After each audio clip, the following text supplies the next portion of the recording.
Yeah, so we've had a few more people join the course. I think it'd be good to start the introduction. So Mark Worrell, if you'd like to introduce yourself. Yes, so good morning and afternoon, as Sammy said, to everybody. Mark Worrell, as you'll see, there's two Marks here from BBI. So I lead with Mark Roberts, BBI Services. BBI stands for Building Business Improvement. My background is various sectors over the years, automotive, aerospace, and obviously now construction is our focus. Thanks, Sammy. Great, and Sandy? Yes, I'm President and CEO of Mocha Systems, Inc. And one of our platforms that we put out into the construction environment is Touchplan. We believe in early planning all the way through the life cycle of a project. And it's a pleasure to be here. Thank you. Great. And Mark Roberts? Yep, so I head up the operations for BBI Services, working across all of our kind of projects, supporting our consultants out in the field. And yeah, my background pretty much is 30 years kind of process lean improvement, initially with Toyota sort of automotive supply chains through to technology, healthcare, steel making, and now in construction. Yeah, so a variety of backgrounds today. So we've had a few more people join the call, so I think we'll get going with the opening question. So I wanted to lead with, we all know there's a well-documented gap between construction and other industries. And Mark Roberts, why do you think other industries like manufacturing have seen significant improvements over the last decade while construction's kind of lagged behind? Okay, so I think predominantly, if you just look at manufacturing, there's kind of three things that really stand out to me in terms of the key sort of differentiators really from as opposed to construction. One is the supply chain integration. I know kind of, well, back to my experience in automotive as an example, kind of must be 28 years ago, I was part of a supply development program with Toyota, and they put a lot of focus in supply development. And then when we were looking to bring in new products and deploy new products into the market, so I was actually on the Toyota Avensis, so that probably gives you an indicator how long ago that is. And that was very collaborative, very integrated, how that all kind of came to fruition. So there's that, and I think that's very different from the construction sector. I know we're kind of making inroads in there and bringing that together and making it stronger and better. And there's ways that we can help further do that and strengthen that ability. So supply chain integration is one thing. A real relentless focus on standardization, standardizing processes is another key lever that's really helped boost productivity in other sectors. And I think thirdly is the appropriate application and deployment of technology, not just kind of deploying the thing that looks almost like the sexiest, flashiest kind of little bit of technology, but purpose-driven, appropriate application of technology. And that leads us quite nicely into the discussion today about kind of engaging teams to drive that performance through digital solutions, like you said, not the silver bullet. It's the actual integration and the people using the technology. And that links quite nicely into Sandy and your role at Mocha Solutions. Yes, it's interesting. In the construction world, the projects are getting larger. We're calling them mega projects. They're more complex. They're involving specialists at all levels, and the subcontractors are playing a very big role. And with this complexity comes the implementation of technology. And I've heard owners say technology, it can be confusing toward them because they get BIM models, they get PMIS systems, project management information systems, etc. But they don't know how to extract the important data out of all the information they get. And so I think technology and the ability to have a platform to where you can actually draw out what's important, what the team should focus on, how they can make decisions in advance of problems happening. And of course, when you have a platform that has a history of data, you have the ability to do that. And I think that's key to decision making on these very complex projects. Great. And Mark Worrell, did you have anything? Well, yeah, just the other thing, I mean, maybe it's from my last couple of days, I spent quite a lot of time with smaller contractors as well. So I think, as Sandy says, the big ones are getting bigger, but it's also how do we get down that long tail of contractors and subcontractors in the construction sector, so the $10 million, pound, 20 million are delivered swiftly and as effectively as possible as well, because construction does have a long, as Mark was talking about, the supply chain, construction, at least here in the UK, has a long tail of smaller businesses under the sort of big prime contractors. And I think, as Mark said, it's getting down into those smaller businesses as well. So every project, and as Sandy said, feel the benefit of deploying that technology. And I think, like that point you said about the sort of decision making at the right levels. So we find a lot of leaders are getting pulled into sort of decision making that they shouldn't be, because the fires have erupted. So having that right decision making at the right level. And just going back to your other point, Sam, I think the other thing that's coming at construction is at least we're seeing here is there's a lot of client driver now developing in the sector for improvement. You know, the client is becoming more informed, whether that's a government client or a private client. They're sort of, instead of handing over a contract, they actually want to be more involved, so they can help with the design and the delivery. And I think that's, as Mark was saying about automotive, creating that top-down driver for improvement and drive, and also probably, I guess here, there isn't so much money anymore. People don't want to overrun and be late, and budgets grow. They're saying, no, there is this amount of money and we've got to do, what can we do within it effectively?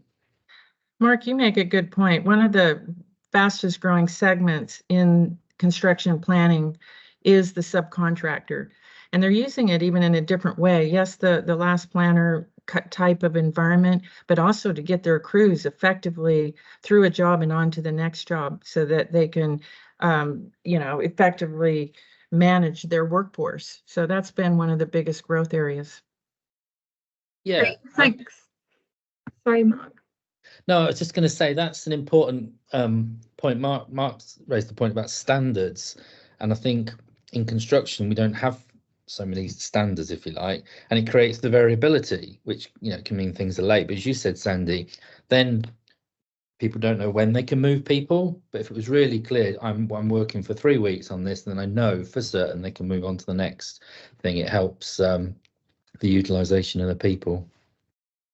Sorry, Sammy. Great. So that leads us quite nicely into, how does technology drive data decision making across entire companies, but also business units, so whole organizations, but then, like you said, specific kind of business units. So has anyone got any thoughts on that?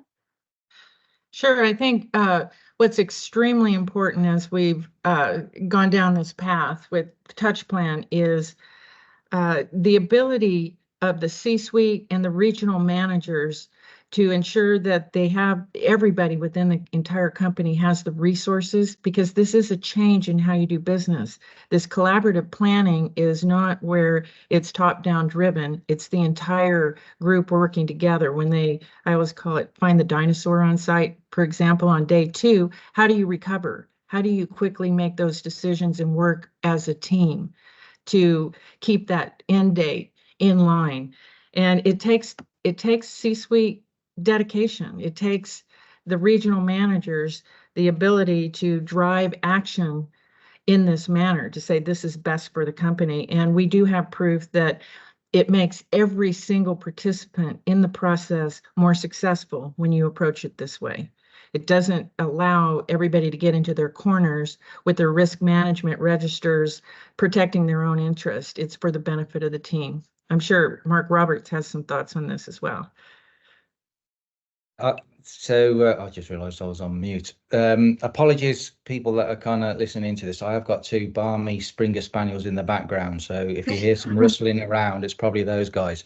So kind of linked to what Sandy was saying there. What I would say is, I don't think it's technology per se that enables data-driven decision making. It can really help make the job easier, but ultimately it's people, whether they're providing the input to the technology or making decisions on the output. And that's really the heart of everything. And it's a key thing to actually kind of remember doing all this stuff. So quite often I go to different companies and people or teams and leaders are focused on the deployment of technology and less focused on the people interfaces around the technology and how it makes people's lives lives easier and also improves the decision making on the back of reports and data kind of spewing out. The key thing that I've seen though, or do tend to see, is we can get a lot of automated kind of reports and everything else, but if people don't take action on it and just ignore the data, which I do see, to be honest, then the technology isn't going to fix the problems. It can highlight the problems and point you in the direction, but ultimately it's our roles as leaders to ensure that the people are exploiting technology in the right way. Great, thanks, Mark. And I think that links quite nicely into, it's not just the leaders, it's the teams. So people driving the technology, so it goes hand in hand.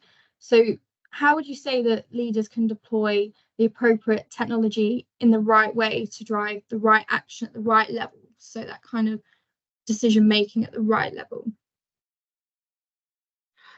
I'll take a stab at that. You know, it takes the entire team focused on a process that is collaborative. And just as Mark Roberts just said, the technology is not going to give you the silver bullet or the answers. It takes people. And it takes people at all levels, all personas, at the corporate level, at the owner level, at the subcontractor level, who are transparent enough to put on the table where they're struggling so that the team can work collaboratively together to solve problems. And as Mark Worrell said, owners are more sophisticated now and they want to be part of the process. They want to be part of the decision making. So you have to have the right structure in the organization to make sure that the decisions are made in advance. They're made with the information that's coming in. For example, if you've got a lot of data on a certain surgical suite in a hospital and you know what works and what doesn't work, sharing that information so that you can improve every time you go forward with a new surgical suite construction. I'm sure Mark has more to say on this. Yeah, and I think deploying the technology, as we've said, is having the process and the people really engaged, and then providing the right support around those people to deploy it. And by that we would say right through the leaders as well. So they're getting the right support to deploy it, make use of it, and it's actually helping them as well as not just adding something to them. That was something I was doing this morning, is that what are we actually making? We want to make their lives better, and the technology to help find those issues, and as Sandy said, do some problem solving to actually make life better. And then the appropriate levels is how we use that technology, whether it's package reviews or specific area reviews, and then capture it to roll into the next project. So I think it's providing the right support and then having the right behaviors to help teams at the right levels make those decisions and use it in the right way, if that makes sense. Yeah, great. And how would you say that those behaviors contribute towards productivity improvements?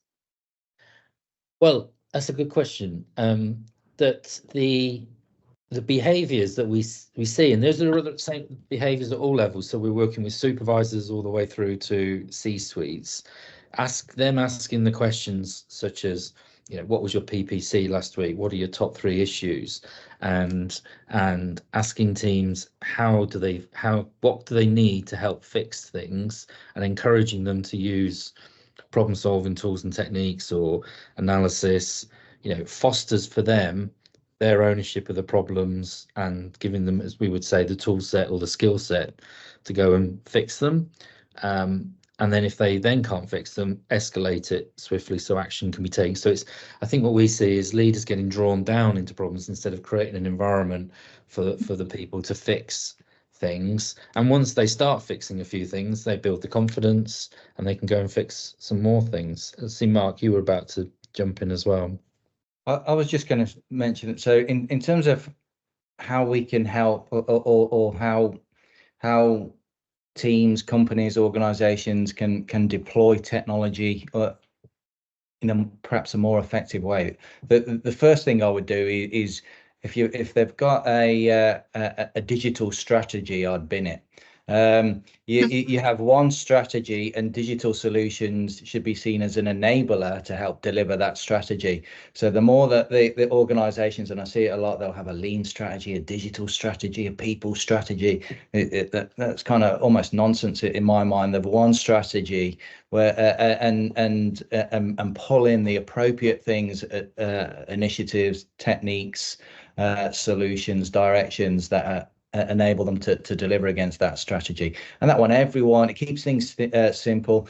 Everyone truly then sees the value, that golden thread of what we're actually deploying here, and how ultimately it feeds to making their organization a greater place to be and add value. So for example, rather than have a digital solution be part of a digital strategy, it becomes a lot stronger if it's part, just as an example, of a profit strategy. All of a sudden it has more weight, and the reason that why factor is cemented through the deployment and implementation, and people at all levels can lock into the value and what we're trying to do to what we're trying to achieve by deploying these particular solutions. Yeah, you know, that's a good point, that has to be done extremely early in a project, even before design, really, because when you establish that structure, it makes decision making and the process by which to make those decisions all the way through the life cycle of the project much easier for the entire team. And it enables that collaborative, let's let everybody succeed approach, whether it be profitability, whether it be I'm going to have the best building I've ever had. That is the goal. And so having that strategy on technology and where you're going to get the platform and the analytical information all the way through to help drive decisions is extremely important. And Sammy, sorry, just to jump in, I think that point Mark said is really important. We see a lot of senior teams overloaded with initiatives and getting a bit confused, and that can also come from the clients as well, from the public clients. So it is really key to hone it down, and people really see this has been selected as a technology that's going to make life better, and it is the direction of travel from a strategic point. And as you said, Sandy, every project that gets started, it just goes on to that project as the way of working for this business, because it's good, but like Mark said, it's good for the profit strategy of the business, not the digital team or this team. No, this is the way we work. And then the subcontractors know as well that if they're working on those companies' projects, it's not changing project to project. This is the way we work, and it's going to be consistent. So I think Mark's point, a solid profit strategy which everybody can hang their hat on is key and incorporates the technology. So once teams have decided, or the kind of strategy for the organization includes a digital solution, how do you think leaders could then get buy-in from their team members to change their current processes, maybe from collaborative planning in a room to using a platform? So that, in my mind, that's all about kind of helping people see. So if we set the direction with the strategy and the strategic intent, then the next bit is really creating belief, getting buy-in, and we almost, it sounds kind of kind of cheesy, but almost winning the hearts and minds of the people, really help them see and understand first off, the compelling need, why it's important to deploy a certain piece of technology, but but also how it's going to make their lives easier, better, slicker, faster, more productive. And I think also it is a change process. So coming back to Mark's point about a strategy, it is a change process. So we very much also have when we're taking teams through this sort of process confirmation to make sure it's not falling over, and ongoing assessment. And that's not to beat teams up, but it's to identify if something's new people have come on board, we need some more training, some more support. Maybe we need to go back and refresh it so we can truly engage and deploy it and then embed it, and it becomes the way of working. You know, I was at a conference once where it was medical owners, and they stood up very directly and said, your job, to owners, reps, and constructors, etc., is not to teach us how to be better constructors. I heal.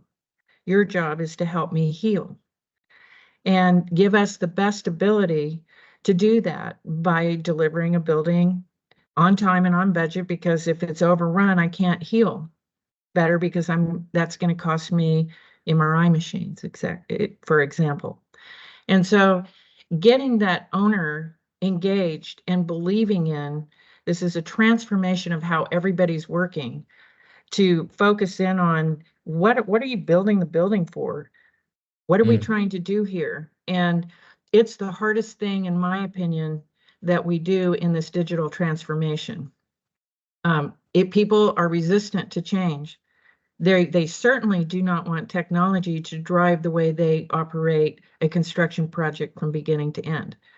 And so convincing them that there's value, and the owners play a key role in this, in transforming the way they make decisions, establishing a process, using technology to drive decisions that really matter, and then making the entire team successful is important.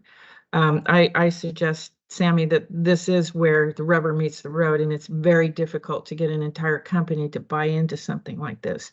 It takes training. It takes somebody standing like a tree and saying, no, we're going to do this because it matters. And I think that's the role BBI Services plays in a lot of our clients when we implement digital solutions like Touchplan. We are that kind of middle ground where we're helping them kind of change their approach to kind of their processes. It is their process. They may not want to change.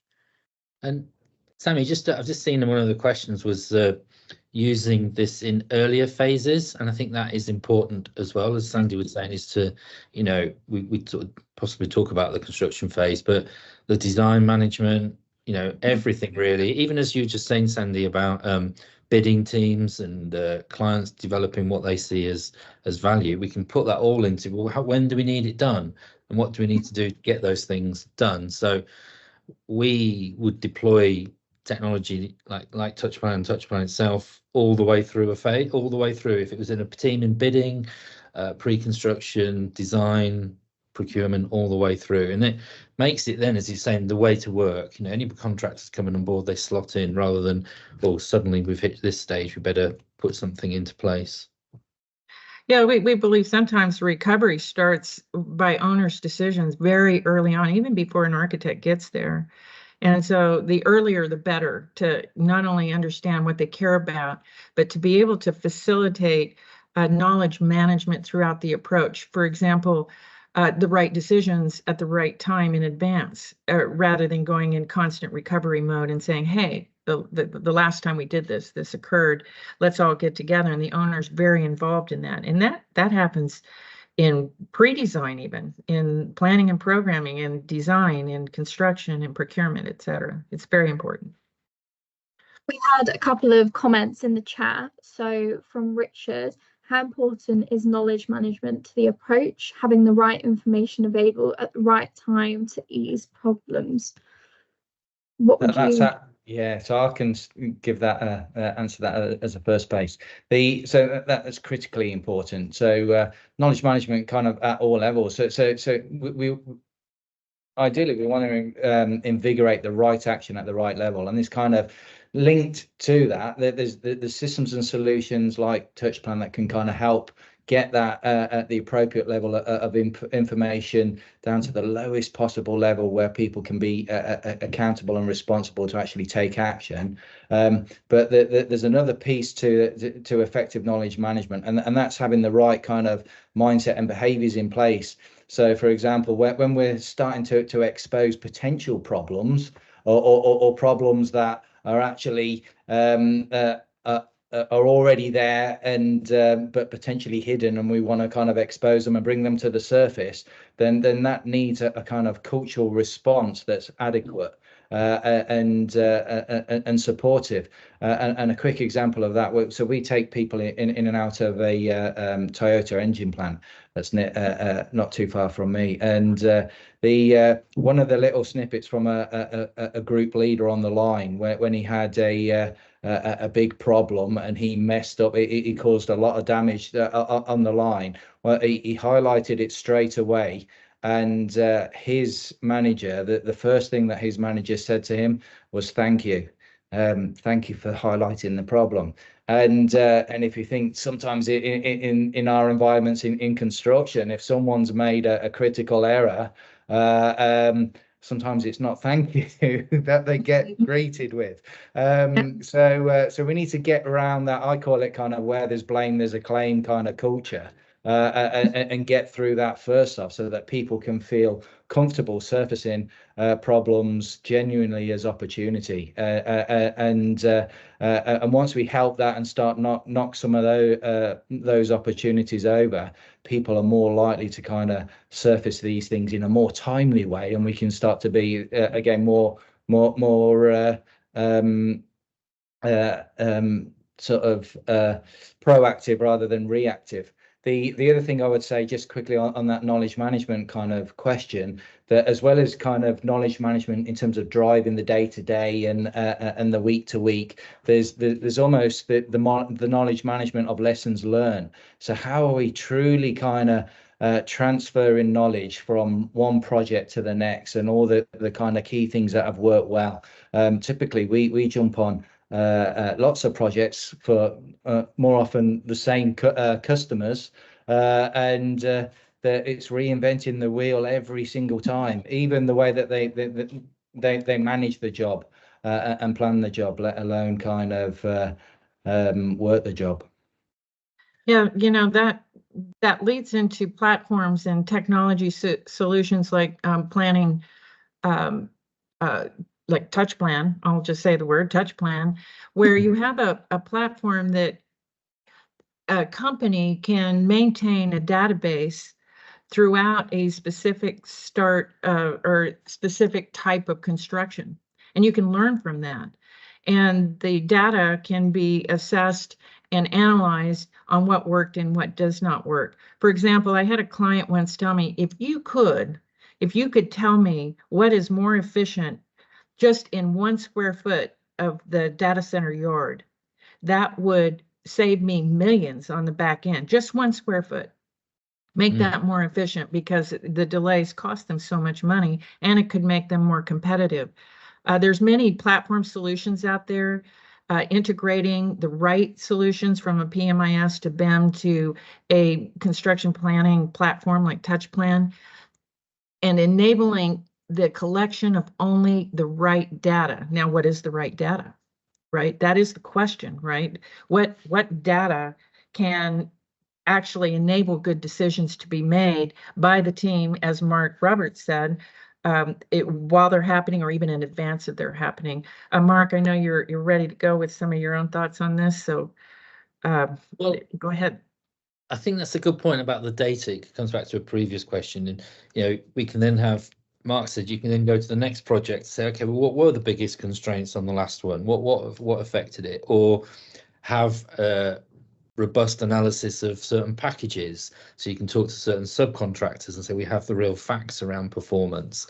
But I just saw one of the chat questions was about having, you're just telling me I've got a problem quicker. Mark and I are BBI, we're very keen on people see this as a sort of closed loop system. It's not just Touchplan's a good planning tool. It's the planning people are doing, they're checking performance, and then we're coming up with actions to improve. So people see it as, yeah, I've got my data quicker, but we're also embedding that skill set around problem solving or process mapping to actually say, okay, what are we going to go away and do about this week's underperformance, or the top issue was X. So people see it as a real sort of daily or weekly or monthly review cycle. And the daily we mentioned because we want to drive performance down into that daily performance at the end of a shift. How we got on, what were the constraints, what we're going to do tomorrow. And we're even with some of the contractors getting into everyone knowing that, you know, what have I got to do by the end of the day, and have I done half of it by lunchtime. So we actually, today is proving to be a problem. What are we going to do? It's proving some really quicker decision making and you know, action taking, if that makes, yeah, action taking. And the end of that is you will input rubbish, then output will be rubbish. And that's very true. We've all been through that cycle of events, right? And every time every member of the team who sees value in the information that's provided, not only for them and their company, say it's a subcontractor, not only for them and their contractor, but for the success of the job itself, then the rubbish input tends to waver off, and people are really using this to improve their own profitability, to improve their own return on the project, as well as the greater good. So yeah, that's always a problem, rubbish in, rubbish out. But this kind of helps solve that. And another question in the chat. Are you suggesting we need to be building templates from our historical AS built information? No. So, well, there's a couple of facets there. So if we want to really expose kind of lessons learned from one project to the next project, or one phase to the next phase, one apartment to the next apartment, then yes, look at how we've built the last one. What can we learn from that, take from that, and how do we kind of spread the goodness? That there's that piece. Another fundamental, really, I mean, I was talking about collaborative planning last week when I was over in Canada, and there was a quote back from a person that said basically, the last thing we need is another tracker. And I said, collaborative planning isn't another tracker. Think of it more as an improvement system. And the first stage of the game is to drive certainty, which is naturally improvement in many projects, and confidence of delivery. And then once we've done that, we can then progress to driving betterment. But it's certainly not another tracker. So it's that kind of thinking. Mm. Yeah, and a lot of our owners have templates, building templates, as-built templates, et cetera. You know, it comes to mind as the serial builders, et cetera. This isn't about template management. This is about collaborative behavior management, to where you get the whole team working together. The templates exist, but they can always be improved on.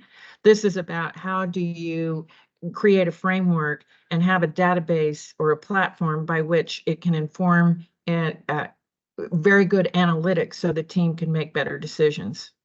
So how would you say that, you know, leaders and organizations can leverage technology to drive client retention and competitiveness? Well, anytime you save them money on a day late and over budget, you know, this process can actually help the team end the project when and planned, on the budget as planned, and work collaboratively. Profitability for the entire, all participants are there. And not only that, they feel good about the project, and it probably saves on the quality. Because when it goes over budget, then you start looking at what components do you cut to draw it back, or how do you raise money to get the additional scope that you need. And quality is extremely important to the owner. At the end, they don't want to take the keys and say, I paid more for less. And so the clients should really grab onto this and say, oh, they're working for my benefit. They're helping me heal. And then the participants, the contractors, the subcontractors, et cetera, are looking at it as not only do they help me get to the next job, not only does this help with supply chain management, with productivity, then this client's going to come back to me directly because of what I've done for them. So that's my personal view. And I think it's a good point, and it is the clients seeing them using the technology and it helping them make decisions, as Mark said, be certain on their projects, and then using that data to actually go to clients and say, next time we will be faster as well. And if they say, well, how are you going to be faster? Well, we've got the data, we know the issues, we've solved a lot of things. And from the analysis, we actually think, you know, if it's apartments we're doing or whatever, we can do X amount better, or we will build it into the design and the pre-con process to come up with improved solutions and take some of those risks or frustrations and delays out of the program and the way people are working. So, and clients do want to see how this affects the productivity of the contractors in their teams, so that the prelims get reduced, so they are, you know, not eroding profit strategies. And I think that's key as well, that they can actually use the technology to be more efficient in how they're running the projects, as opposed to having more people managing and trackers, as Mark called it. And Sandy, are you seeing that more informed and engaged client in the US as well as the UK? We are? Yes, absolutely. As I mentioned, a lot of the construction is getting bigger and more complex, and the owners are hiring staff inside with architecture, construction experience, engineering experience to protect their interests. They see that as a risk management tactic for the fact that so many projects are over budget and over schedule right now. And they feel that's an impact to them economically on what they need to do. So yes, they're more educated. The trend goes back and forth from in-house expertise to consultancy. And I think that we're probably about 50-50 now, where it's in-house, especially if they're serial builders, universities, et cetera, will have their own staff. Private sector tends to go to consultancy more. And we have here as well everywhere, I guess, is this drive towards the industrialization of construction. And, you know, what can we standardize? What can we simplify? You know, we don't need to design from first principles every time. What can we take from we've done before? So if we're looking, you know, if you take infrastructure as a whole, you can break it down. Schools, prisons, hospitals can be standardized quite a lot. Great. And we've discussed about having the right culture to adopt technology, but how can technology also drive an improvement culture? So kind of the flip side. Mark Roberts, did you want to lead? It can well, ultimately it can help put the right data in the hands of the right people, but the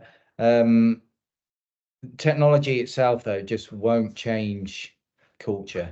It has to be its leadership that changes culture.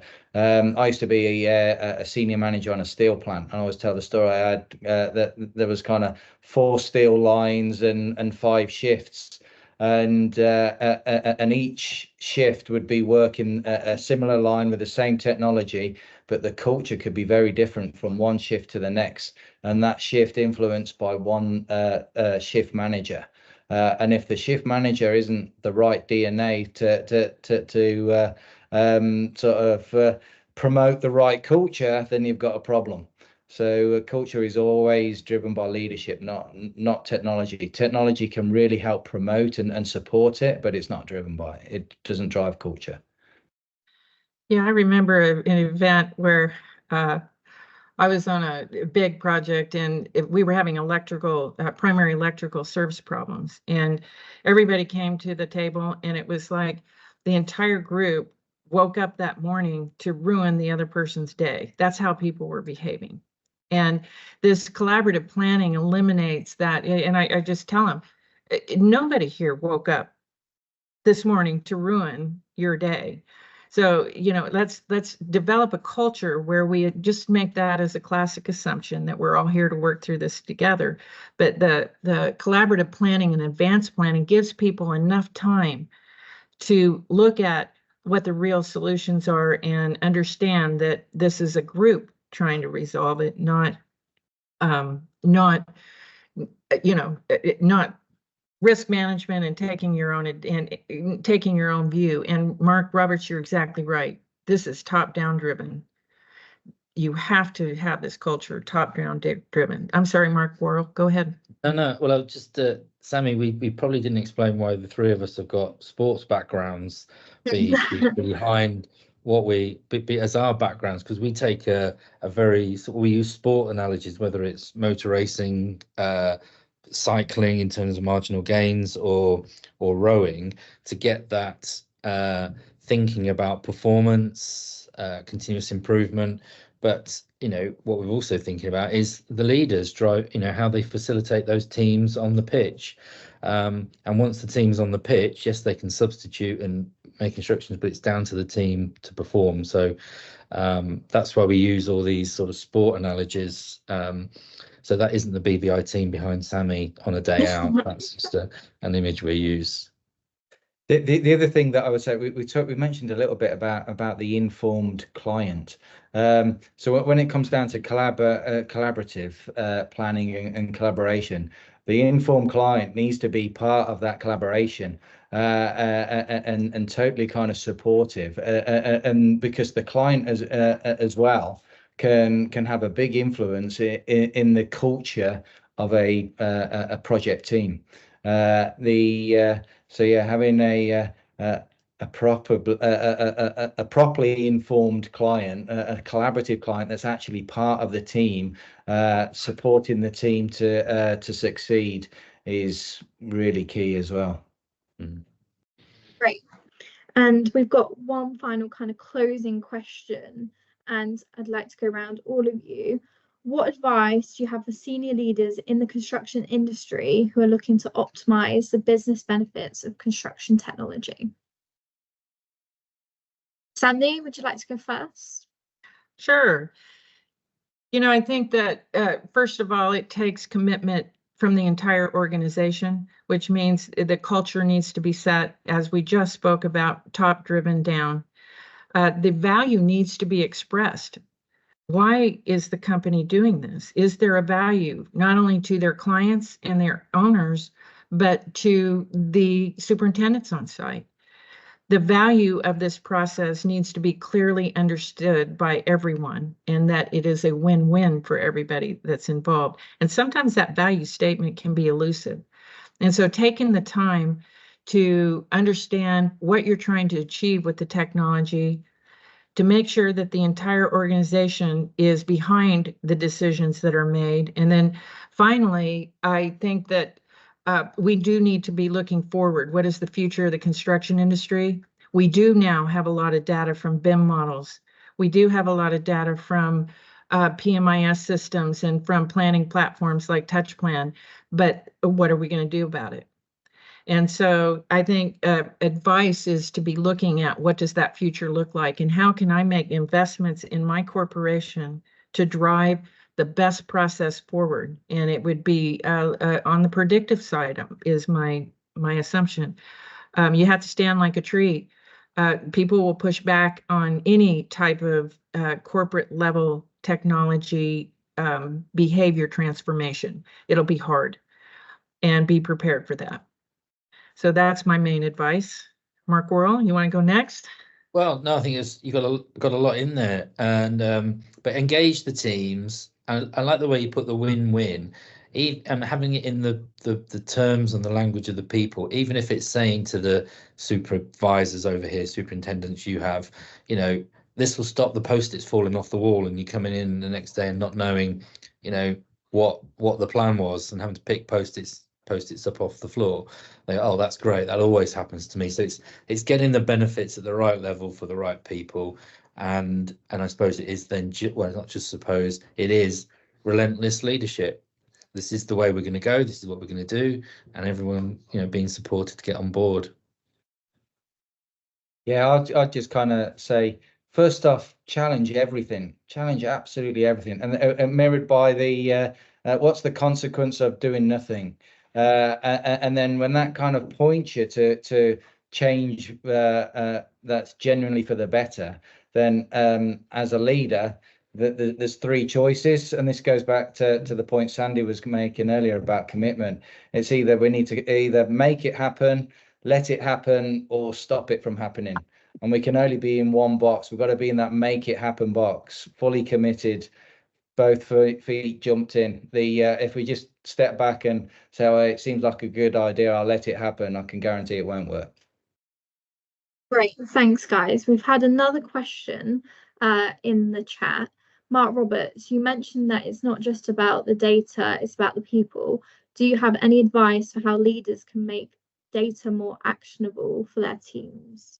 Yeah. So there's a little acid test on any data. So, and this goes when you're looking at any dashboard, go into any review, any kind of visual management room or visual performance board, just look for three things. First off is, can you see the situation at a glance? Is it on track, not on track, good or bad? Can you see that straight away? And then from that, does the data point you into helping you expose the top three problems or opportunities that are impacting that metric that you're looking at? And then finally, the so what factor. So what action are you taking on it? And is the action that you're taking on those top three issues a robust action that's going to stop them and address them once and for all? Or next week, next month, are you going to be bitten again? So it's situation at a glance, expose the top three issues, and then drive rigorous improvement on the back of it. Great, thanks. Ooh, we've had another question come in. Is there a metric driving the right behaviors? Sure. Is the metric driving the right behaviors? Sure, it's the first step. I'll take that. And Alan, please let us know if I'm answering this question correctly. But absolutely, the behavior and the buy-in is extremely important. You know, what are the barriers for this happening? Is the primary barriers that we found is not the process itself. It's not the technology. It is the behavior of the individuals participating. If you have everybody participating but one major sub and they don't put any data in, it makes it hard to collaboratively resolve issues. And so driving the right behavior is absolutely the first step in my mind. Did that answer your question? Alex said, yeah. Great. Well, thank you guys for today. We've got no other questions in the chat. We will be sharing the recording after today. And if you have any follow-up questions, please let us know and we'll put you in touch with Mark or Sandy. But we hope you enjoyed the webinar today. And we will see you again soon, hopefully on the next one. Thank you. Thank you. Great.